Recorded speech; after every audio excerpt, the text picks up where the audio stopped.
Hey everyone, in this episode we have John Van Horn and Astrid from Parking Today. We go through their backstory and how they got all started in all this, and a lot about their current thoughts on the parking industry. Hope you enjoy.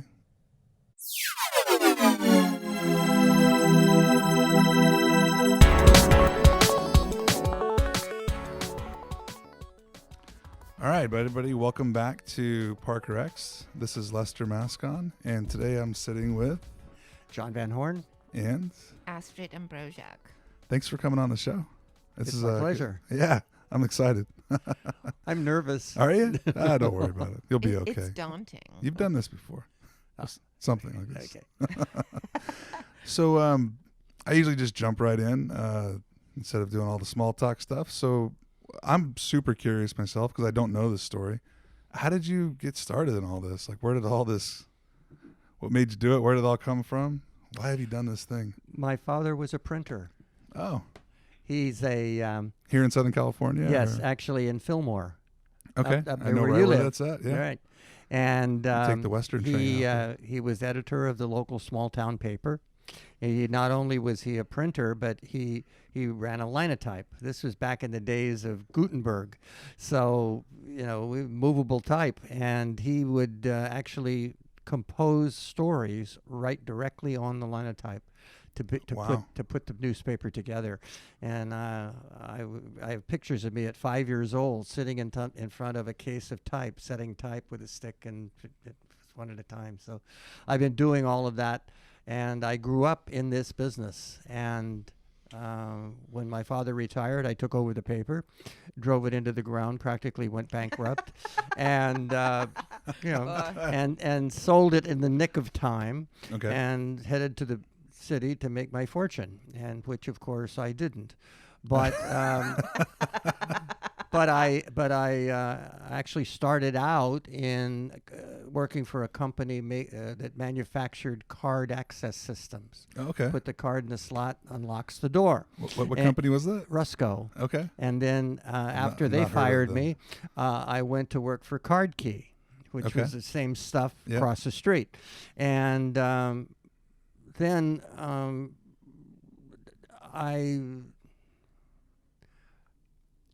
I was competing with another company, and I called the guy up and I said, "You're claiming to do something that's impossible." And he said, "Come down, I'll show you." And Really? he did. And a year later, I went to work for Ted Burton at Seacom, and I was there for almost 18 years. Wow. And ran their marketing and sales department all over the world. And then I got sideways with my boss a little bit, and we were very good friends, and we just I didn't want to make it any more difficult. So I decided I actually reached out and wanted to run some ads, and I realized there was no real media to do it. And so I said, well, I'll just start my own magazine. So what year was that? 1996. Okay. So we're coming up on 25 years, and it was quite an adventure in the beginning. Somewhere around, I've got pictures on the walls of the original covers, and they were pretty. It was pretty dicey back in the day. It's always hard. Content's always a hard thing to get a hold of sometimes. Well, I would never forget Pierre Kudelka who was the sales manager of Federal APD. Yeah, both of them are no longer in the industry. Yeah. I might point out, but he said that I'd never make 3 issues. Oh, really? Well, along about 6 years, I ran into Pierre at a trade show, and he said I was wrong. You made more than 3. So nice. We did make more than 3. At least you figured that part out. But and then the magazine has just grown. We started out everybody working from home, and then I decided I didn't know what anybody was doing, so I brought everyone into a bricks and mortar building, and then I found out that 2 of my employees weren't doing anything. So that's always an issue. It is. And so I resolved that problem. And beyond that, we put the magazine together every month. We're still spread out. My accounting department is in San Diego. Advertising sales is in Phoenix. The paper is printed in a little town in southern Wisconsin. Oh, So, so we're all over the place. hey, it's a little easier today, I would think, to kind of keep track of all that. Yeah. Technology certainly helps. So it's interesting. So I don't know a world without parking today, because I've only been in the industry 16, 17 years. Just about, yes. So yeah, it's always been there from day one. Well, it's a lot of fun because one of the things that we can do is that we can take ideas Mm-hmm. and flesh them out. And I'm fortunate enough not to have a board of directors or a group of people that I have to get approval on when I do things. Although sometimes I probably should, but I just feel like that if we come up with a good idea, we should go with it. And now, I mean, we've done a lot of things over the years, but now we're really pushing this whole concept of the parking experience, the idea Mm-hmm. that we as providers of parking should do more than just open the gates and step back and let people come in, that we should make people want to park. I know that's contrary to what a lot of you think, but at the last Pie Show, I was with Dale Dinda. He and I were doing a ham and egg kind of thing up in front, and one of the people in the audience during the question session said to me, "Well, you're saying that basically the same number of cars are coming into the city that have always been coming into the city, and that even though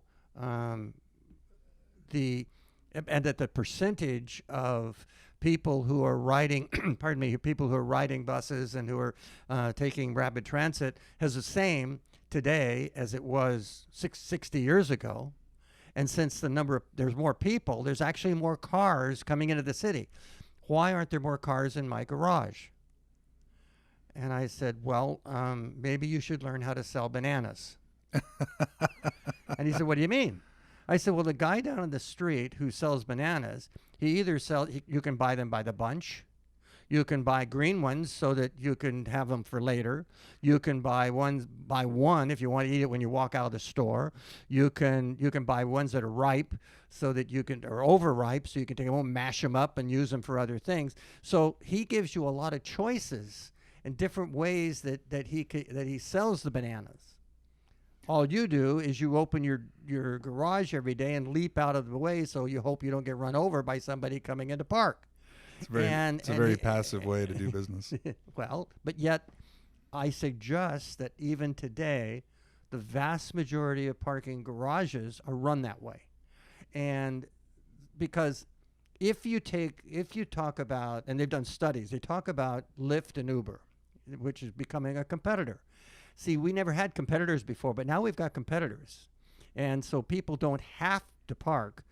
They can walk out their front door, do a thing on their smartphone, and then they can take Uber or Lyft down to where they're going, get out, and there's no car to park. Well, that's cutting right into my business, and I don't like that. Now, when they do studies, what they find is, well, why do you take Uber rather than driving? 60% of the people say because they don't want to park. They don't want to deal with finding parking. They don't want to. Parking is a pain. They don't want to have to. They don't mind paying for it, but they don't want to have to go through all of the machinations of Come along with it. that go along with it.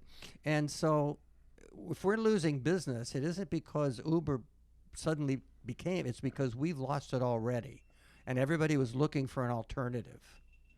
And I say we have to get back into it. But is it possible? I think we lost video, but that's okay. Okay, go I ahead. wanna- We'll just keep going with the.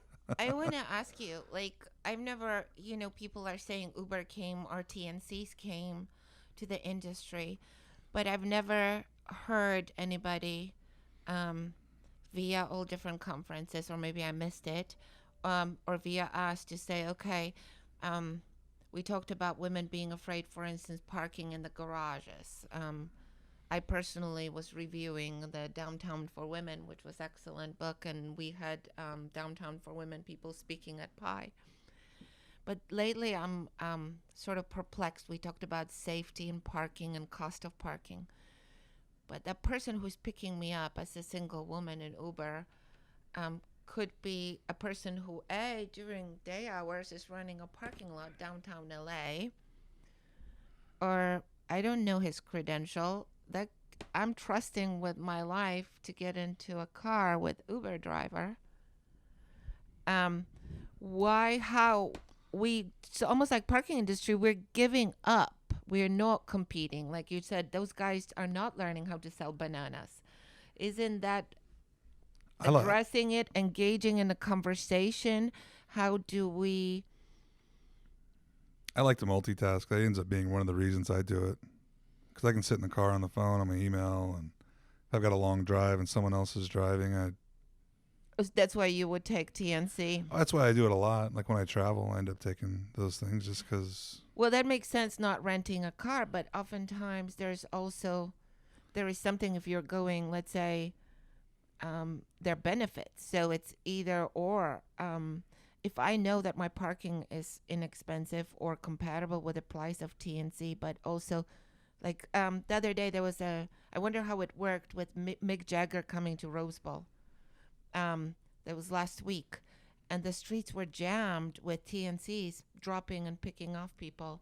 So if I have my own car, I can go tailgate, I can wait, I don't have to be stuck in somebody's car. So there's pros and cons. How do you suggest, John, how do you engage people to get them to reflect how they sell those bananas that you mentioned? Well, I feel, we were talking about one of the systems that you installed, which is Century City here in Los Angeles. I wrote an article about it last year, which I said it's the finest parking system on earth, and it was interesting because it wasn't a system that was made by one company. It was a group of companies that put together license plate recognition and revenue control and parking guidance and reservations and all kinds of things pulled together. So when people went there, they had choices. If they were a Luddite like I am and they wanted to pull a ticket, they could. But if they were a 18-year-old kid and wanted to work off their app, they could do that too. And then when they drove in, the gate popped open because they'd already entered their license number in the phone. And if they wanted reservations, they could get that. And when they got there, their ego was stroked because their name was up on the wall, big name, John Van Horn. Here's where you park. Yep. And it's really wow, it's really impressive. And if they drove the Rolls today or the Bentley, they could have valet parking right out. They could park any way they wanted. But, however, in most garages, one size fits all. In other words, if you either have to park this way and do it the way I tell you to do it, or you can't park here. We talked about this a little bit earlier in a different thing. We were talking about when you were creating content, or when you're creating content. It's like it's not up to us how people utilize the services. The best thing we can do is to have as much choice as possible, so that anyway, like you said, they want to interact with us or utilize the services that we offer, that we open it up to any way they would like to do it. Well, I think all of us get a little parochial from time to time, and I know that when I originally started Parking Today, I swore I would never have an article about how long it takes concrete to dry. And because so many of my competitors, there's so many articles about structure and structural, sure. And they're so boring, just boring. But I've actually had a number of articles I realized about how long it takes concrete to dry, because there are people who care about how long it takes concrete to dry. And just because I don't doesn't mean that somebody else wouldn't. And so therefore we try to get this is sort of interesting. Marcy, who's our ad salesperson, mm-hmm. She we have to have a description of every issue up front. What is this issue about? Does it feature airports? Does it feature, does it feature cities, like a universities, whatever? And I don't particularly like that because I prefer to have everything in every issue, all right, or as much different kinds of things. So that if I say this is the university issue, and the guy getting the magazine works for LAX, why would he want to read it? It's about universities, but you see, that's what I'm trying to do, is make it general enough that everybody will find something in every issue that they will find interesting for them. And frankly, but you still have to do it because the advertisers say, yeah, but I only deal with airport stuff, so I only want to put my ad in the airport, which is the airport issue. So we put a thing and say, this is the airport issue. And maybe there'll be a few stories about airports in there, but there'll also be stories in there maybe about a city, or maybe about a new installation of some kind of technology, or maybe about an operational issue, all kinds of things that deal with the parking industry. And so, it's the same as running a garage, in that you need you need to have flexibility inside the magazine, so we can have different stories about different things that different people are interested in, and that's what we try to do every month. It was hard in the beginning. I was writing every story in the magazine. Oh wow! And because I couldn't get anybody else to do it. How did you feel about it when you were? Well, it was fine. That was my job. But as time marches on, I feel like that if I write everything, it all comes from the same point of view. And there are different, strangely enough, there are different points of view, and Yay. and so if I can attract different. For instance, we started out and I wrote a column, and then I added another column, and then I added another column. I think we have 5 columns now.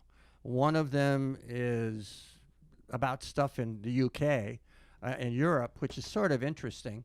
But the guy who writes it is a cynic. And so when you read it, you feel his cynicism coming through about the different topics. And we sometimes get letters from people saying, you can't say that. Well, he did. And, I've been accused of being a racist because I put a story in about something that I didn't even know was racial. And then we have a story that's a column that's written every month about the current trends in business in general, not specifically about parking. And we've just started a column. We're into about the 3rd or 4th, which is now talking about the parking experience, how we can do better at customer service. I think one of my favorite things about parking today in general, and just kind of the view of the magazine and all the other things that come along with it, the blog posts and everything, is you seem to embrace everything about parking, whether it's considered to be good or bad for the industry, whether it's good or bad for an equipment manufacturer, whether it's good or bad for an owner or a specific technology.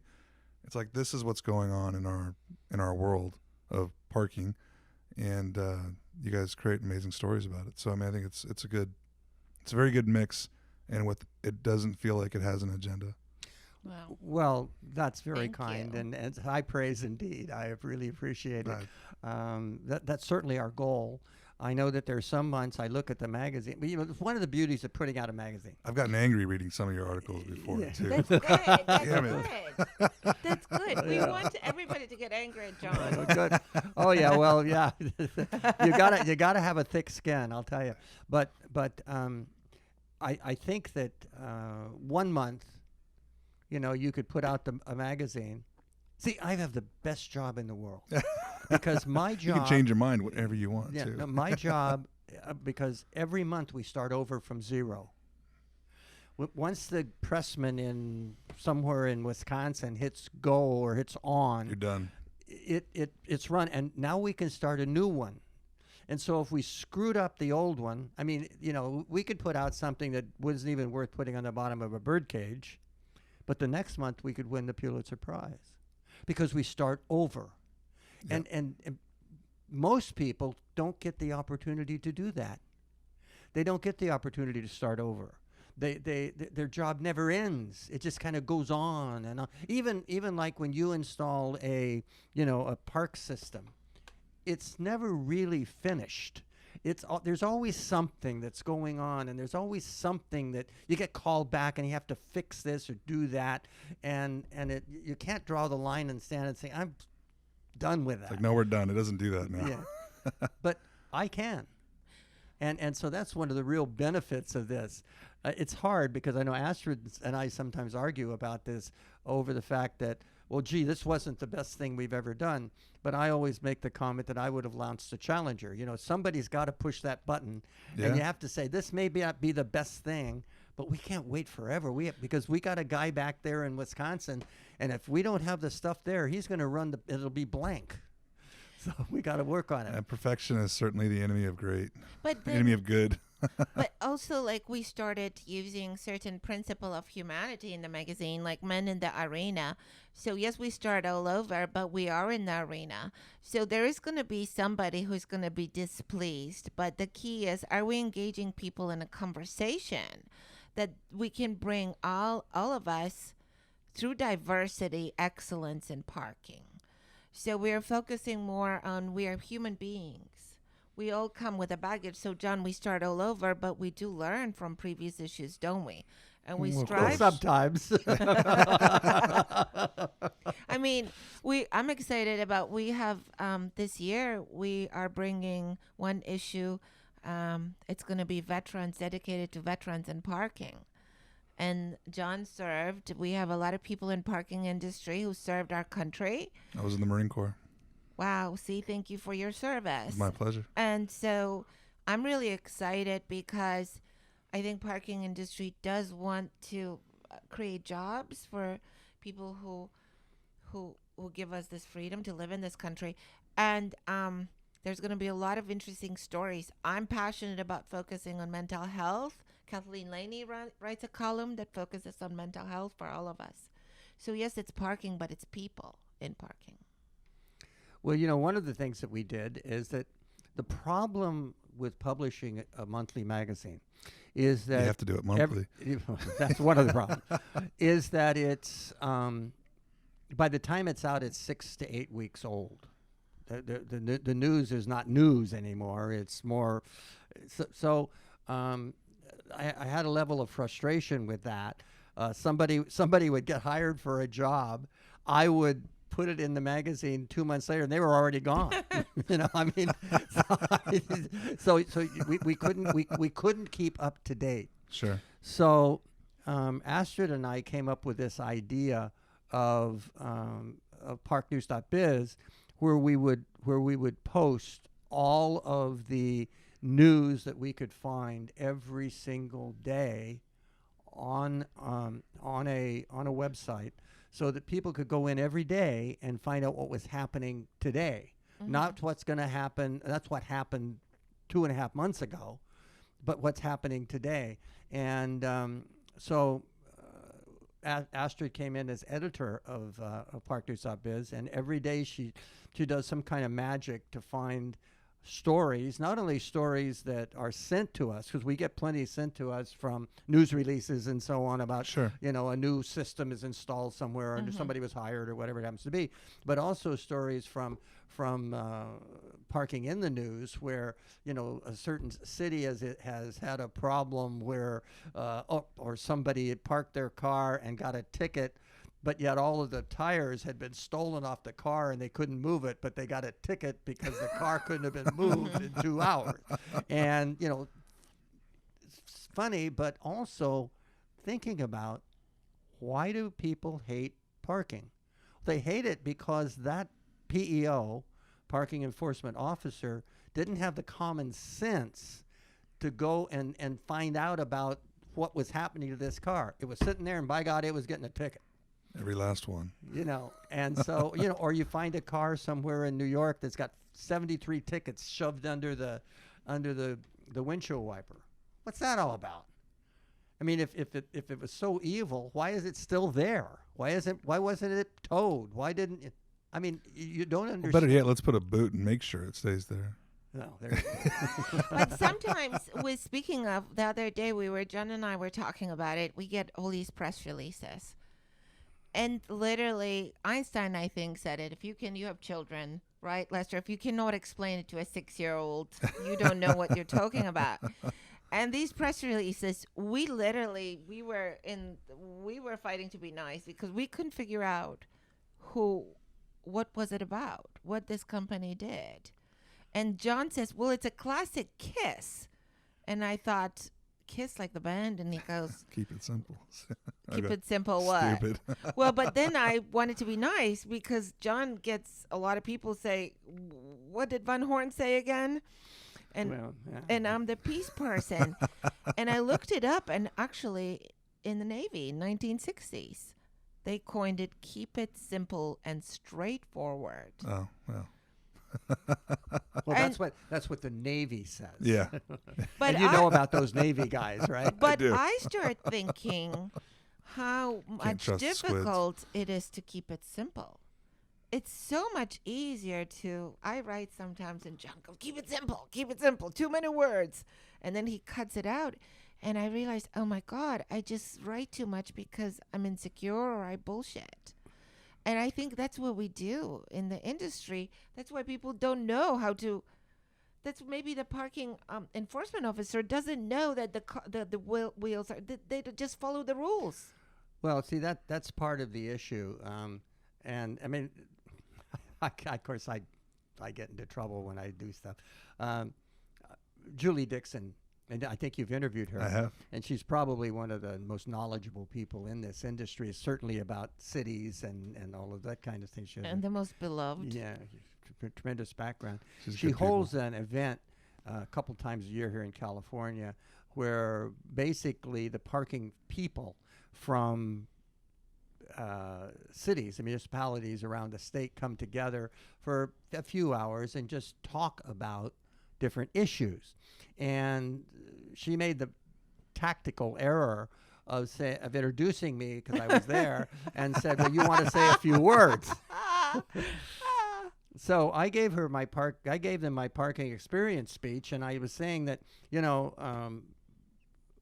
private operators and people basically not on street have a lot of things that they can do in their garages to make it more attractive for people to park. They can make them lighter and more secure. They can clean them up. They can, have ambassadors around to help people. And a lot of things that can make it parking a bit of an adventure. But I said, quite frankly, I haven't got the slightest idea what you folks who do on street does. One of the parking enforcement officers there had said earlier that he was the most hated man in the room. And it was funny because people laughed, but it wasn't a funny laugh. It was kind of like, they all knew that he was like pretty a defensive laugh. Pretty close to right. I like what they're doing in D.C. They're actually eliminating parking spaces on the street. They're removing them and starting to set them up for, FedEx and UPS and Uber and Lyft, and they're making this curb, become more of a spot for them. And I was talking with Brett, and he told me that when they met with UPS, he found out they had like millions of dollars in their annual budget just for parking citations. Of course. In fact, UPS has cut a deal with the city of New York, where New York sends them a bill for $1.2 million every year, and so they don't even write tickets. No, nice. So they don't have to do it. They know about how many they would normally get. But back to Julie. And I said to this group, I said, I really don't know what your people are going to do, and of course they were all, and I said, are you doing anything to reach out to your customers and to make their parking life better? And of course it was silence. And after Julie told me to sit down, she was talking to some people later. She said, People, some of them kind of took a little offense to what you said about the fact that, you know, they're not. And I said, she said, somebody said, boy, he's really hardcore, isn't he?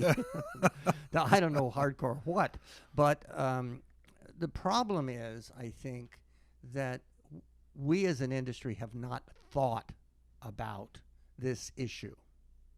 In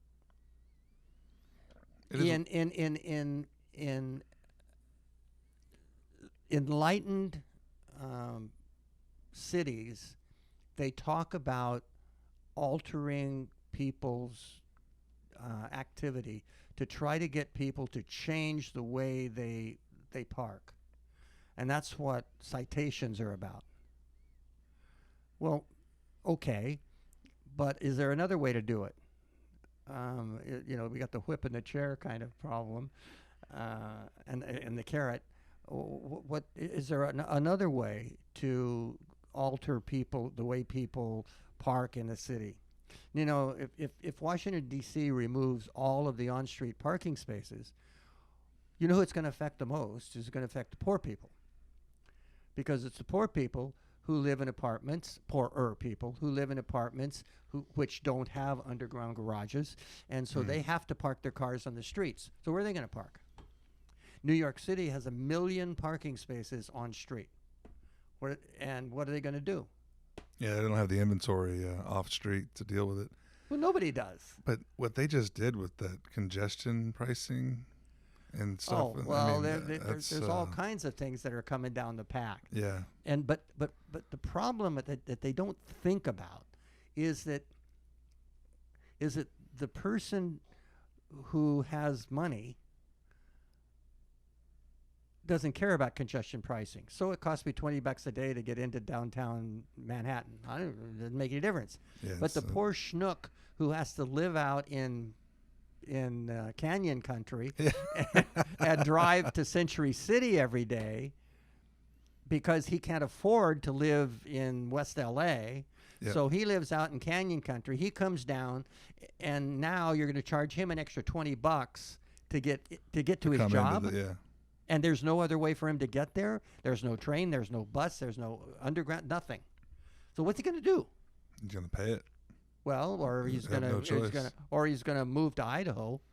I don't know, but it becomes. I think our betters. I refer to them on my blog all the time as our betters. You know, the people who run or who design or who know about these things. They don't think it through all the way. They only think it to a certain point. And part of my issue is that if you drill down, oh God, I just used one of those terms. If you drill down, and I hate, into these conversations, what you find in the end is their goal in life is to do away with the automobile. And if they can figure out ways to make it more difficult for you, more difficult to drive, more difficult to park, more difficult to own, more difficult to more expensive, they'll do it.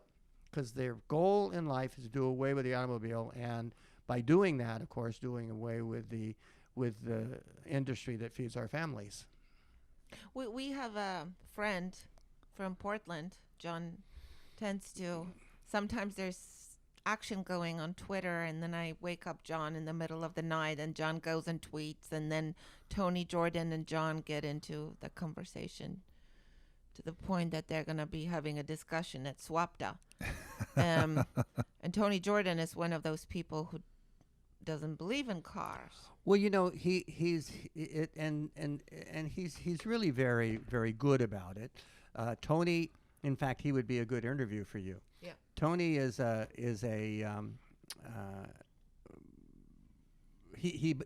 activist who is trying to save Portland from something.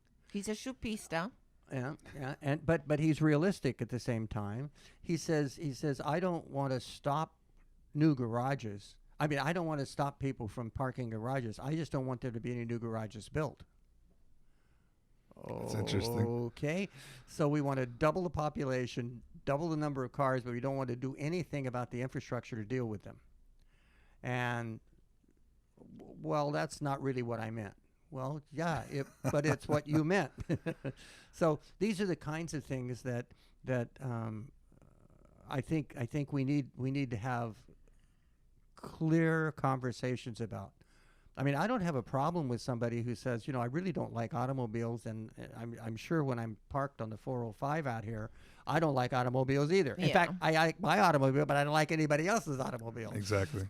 But I found out, I came back from the Hollywood Bowl last night, that if you drive to the Hollywood Bowl at 4 o'clock in the afternoon and take the 405 and go around and come down the thing, it takes about an hour and a half. If you drive at 11 o'clock at night, it takes 20 minutes. Well, that's the way that works. So you know how that works. So the point being that there are alternatives, and one of my big alternatives is carpooling. We live in Los Angeles. This is the hotbed of Many things. of public relations, the movie industry. Sure. And if we couldn't take a couple $100 million and invest it in a PR campaign and an app and so on to get people to coordinate their driving and to shame them even into carpooling. And if you only got, I think it's 15% of the people to carpool, there would be no congestion. It all goes away. Wow. I'm It's curious. a strange number, but instead they'll spend $1 billion a mile on a subway that they're going up Wilshire Boulevard that nobody's going to ride. I have a question. Culturally, it is Does a- anybody know yeah. about Uber Pool? How many people actually speaking? Because it's I don't sort of know. Uber Pool exists, or you can take Uber X or Uber Pool or Uber Black, right? Pool. So, I use you- Uber Pool when Have you? I'm not in a hurry. Okay, I wonder also how when many. I think That's a it's- form of carpooling for TNC. How many people use But I it? asked the question: how many times you take an Uber Pool and there's been nobody else? Well, that's what I was You going to kind say. of roll the dice, don't you? 9 times out of 10, I can look at it and go, yeah, there's not anybody else going to jump on this trip with me, so I might as Really? well pay the lower Yeah, price, yeah. especially if it's a short trip. Yeah. Oh, Might as you well take do it. Uber Pool and nobody else is just because. Oh, I didn't know that. I thought you guaranteed they're gonna go and pick up somebody. It's only if something else happens to be along the way. Oh. But yeah, you're right. I do it just because I know it's not gonna stop along that route I'm There you go. taking. I just pay a little less. So just kind of probably start wrapping up here, but so where do you see this industry going to be at in the next 10 to 15 years? I don't care. I'm much more concerned at what the industry is going to be like tomorrow. Yeah, so I would say, See, but just to follow up on that question though, so I think if you can try to put kind of a peg in where you think it may look like, then you can try to identify the milestones that happen along the way on getting there. And it's obviously not going to land right on the money. It's going to be to the left or the right or wherever it's at, but there's a direction that it's heading. And we've talked about it a little bit here about people trying to eliminate the need for more vehicles. This guy doesn't want to build garages. So on that path, I mean, so let's talk about tomorrow. Okay, and I was being just a little bit flip I understand. when I said, but not a lot. I agree with you. I don't really. The issue is that all of the major parking organizations, whether they're here or in Australia or in Europe, they are talking about the future. Where are we going to be? Let's plan for 2030, 2040. Oh my God, here comes AVs and EVs and all kinds of Vs. And I love those conversations because I think that it's a path, right? It's All those right. milestones along the way to get there. And me as in my normal life, like I have to figure out how I provide value along that route to Okay. stay relevant in that. Yeah, but see, the issue though is that we forget what is happening now. Agreed. And we don't. I don't think we talk about, oh, here's an app that will do something, and it kind of works, and maybe it will be taking over the industry in 5 or 10 years. But what about what happens today? How can I make parking better today?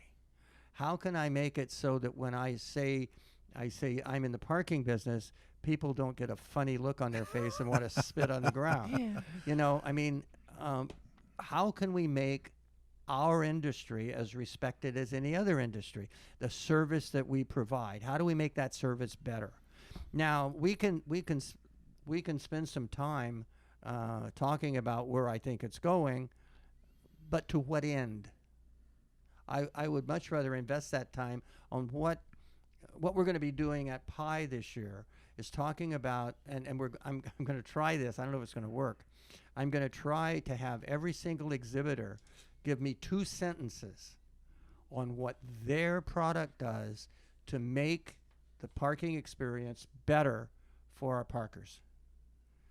The problem with that is that there's such a conflict between let's make parking easier, a better experience, and then the other side of the coin, so many people working to make it more difficult so that it's less available. Yes, but you see, so there's less spaces but to you. But you see, if we as the parking industry just ignore that for a minute. Sure.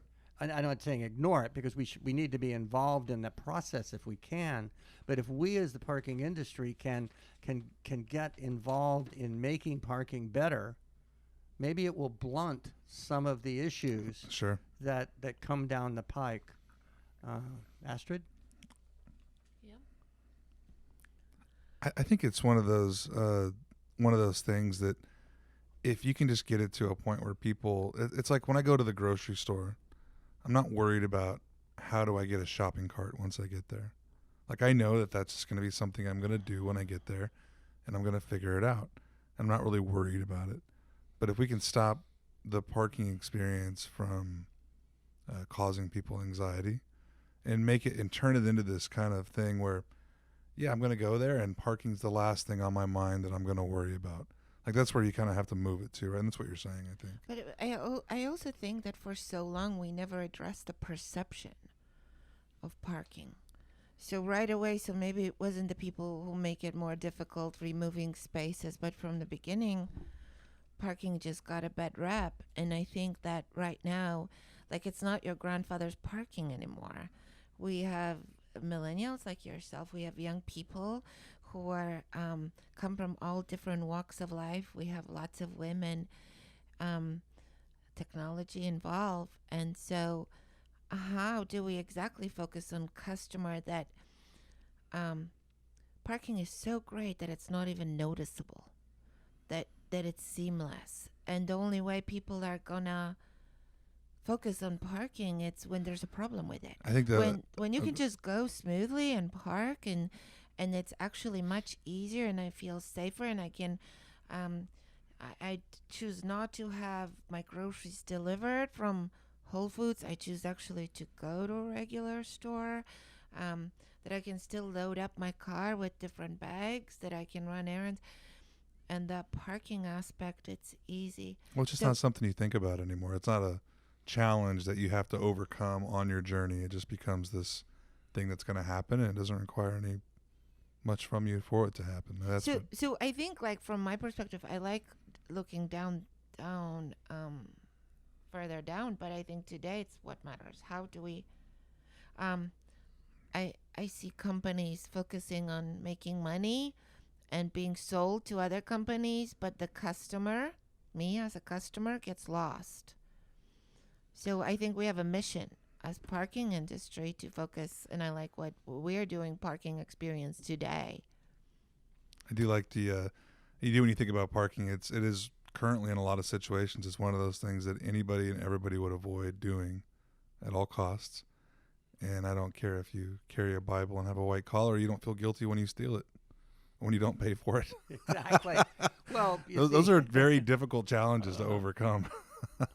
Well, yeah, when your customers are working against you out of Sure. the blocks, Yeah. because they, I mean, we all know that somewhere in the Magna Carta or the Constitution, there's something that says parking should be free, right?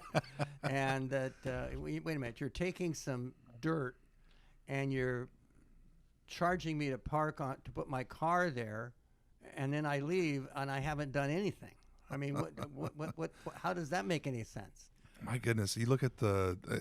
And I don't think I'd ever really thought of it this way, but I was talking with Donald Shoup, and he said, look at the number of parking spaces and square footage of land for a restaurant. It's like 3 or 4 to 1. So then you like start looking at these Google Map images and you see a restaurant, and there's this little restaurant in the middle, surrounded by 4 times as much real estate for parking, and that's like a requirement for the city. It's like it's very interesting when you think of it from that perspective, how much real estate's actually dedicated to. Wasn't there like a nunnery that you had to have So many spaces one space per nun. one space for 2.5 nuns? 2.5 nuns had to have one space. Yeah, I remember writing an article this is about forced these carpooling. requirements. Yeah. And then the most fascinating ones is the bars. Like, a bar has to have so many spots. So like, okay, we're going You to don't drink. want people to drive drunk, but Yeah. you got to But have yet so you many have- parking yeah. spaces. We had that conversation about it. And you go, that's funny. Well, guys, it's been amazing talking to both of you. Thank you so much for taking the time. Anything you want to leave us with? Sure. We're having the parking industry exhibition in March in San Diego. I It's saw all that. new. I'm very excited. I don't have Yeah. to go to Chicago or When it's we're cold. It's cold. It's going to be warm. It's going to be nice. It's a beautiful venue. Lots of things to do in San Diego, and I think we're going to have a really, really exciting time, and we'd like to invite everyone to come. Our prices are competitive, and this year our goal is going to be to let the attendees drive the show. Nice. So we want, pardon me, we want them to not just sit there and like they're watching TV, but to participate and to bring their knowledge. Because as you pointed out earlier when we were talking, that there is no parking university. It's at events like this where you meet people who have similar problems but have solved them, and you can talk up to them about how they solved them, not some not here we Not go. some promotion by a vendor or something. Not a salesman from a company who's trying to sell you something, or somebody, or some urban planner from a university who think they know everything about everything, or a consultant who's never been in a garage. I think it's important that the people who actually do this bring their experiences, their parking experiences to us. And that's what we're trying to make happen this year in San Diego. That sounds amazing. It's going to be great. It's like these people, we're hearing the people who are buying the bananas Yeah. to tell us what kind of bananas on each day they need. That's what we want to focus. I love it. That's awesome. I love the idea of Parking University, Lester. How many years is the Pie Show been on at this point? Well, this is, I don't know, 18, 19, lot. Okay. Yeah. Wow. That's awesome. Well, hey, thank you guys again for your Thank time. you. It's been awesome. Appreciate it. Thank you so we'll have much. you back on again soon. Hey everyone, thanks for listening to the podcast. Having a great time doing this. If you're enjoying it, if you're getting value from it, please leave some feedback. Please subscribe. There's a lot of people listening, not as many subscribers. So if you could subscribe, comment, and share it. Please share it with your friends. Share it with your family. Tell your mom. Tell your dad. Tell everyone. Thanks.